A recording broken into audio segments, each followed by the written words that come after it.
Okay, Mawashi or roundhouse kick or turning kick.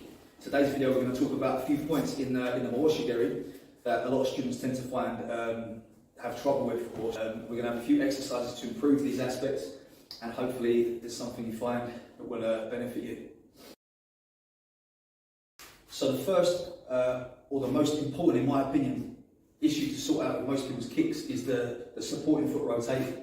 Not only does it allow for more power, but it also protects the knee joint, probably most importantly. So what I mean by this is that this foot, the supporting foot, needs to make a rotation all the way to the back as we're rotating through the kick.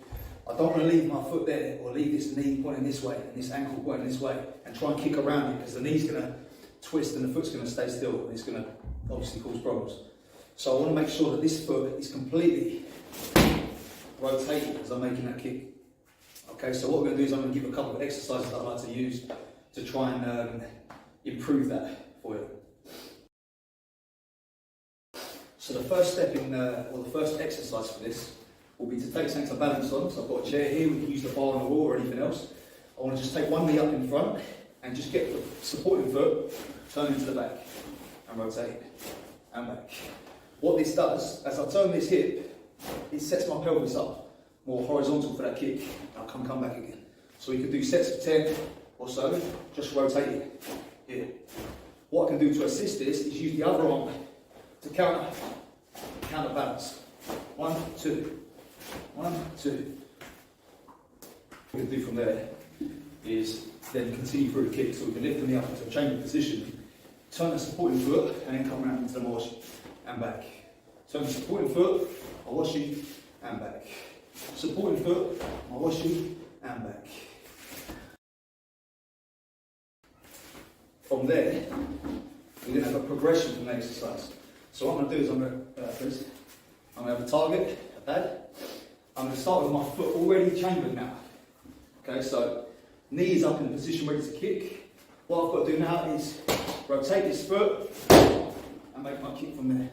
So I'll rotate the foot and make my kick. This way. The next issue is not generating enough power in the kick. And one of the most common things that I see when I'm teaching is that people are kicking too shallow on the pad. So what they're doing is they're kicking when their knee is in line with the pad here. So that gives a nice snap, snapping kind of sound, but it's too shallow. What I want to think about is cutting through the pad. So in order to do that, I must take my knee across the target and then my hip through as well. Okay, so that combined with the previous idea about rotating the supporting foot, we then have this kind of action where the knee goes way beyond. I'm going into the target this way. Okay, so I want to take my hip all the way over here and my knee past the target, and then let the hip come with it afterwards. So here, supporting foot, hip, knee, round into the target this way. Okay, so again the difference is this. If I let my kick go here, I'm just making a snap into the target here. I want to cut it, slice it in half. That's my goal with the kick. In addition to that, another thing to think about is our line in relation to the pad, where we're standing in relation to the target. If I'm too wide this way, I've got to go even further to create that power and get my hip through the target. So what I want to do is I can either from this position I can adjust by taking my front foot across, which could be disguised with something else. I can throw some hands first, I can cut across and send the kick, or I can throw it from that line in the first place. Okay, so I can be more back here and I can throw the kick here. This way. But I don't want to be throwing it from outside here.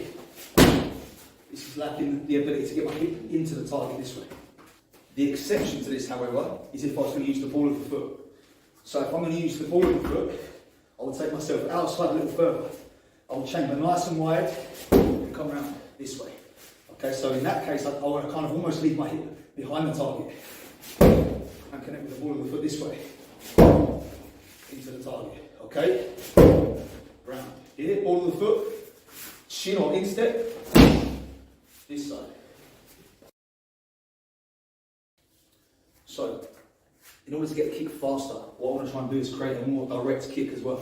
So I don't want to chamber too wide around here. and make that kick like this, as is quite often traditionally taught. I want to bring my knee up here in the centre, and then make my hip rotation and the rotation on the floor to make that impact later. Or, sorry, sooner. I want to come up, rotate, back, this way. So it's more direct, which means I could then, instead throw a migrate or something else. So I'll come up through the centre line, up, and change the position of the kick from there at that point. So the difference is the sort of more classical, traditional way would be to really chamber out wide and come around. What I like to do is to bring the knee through the centre and rotate as we get there.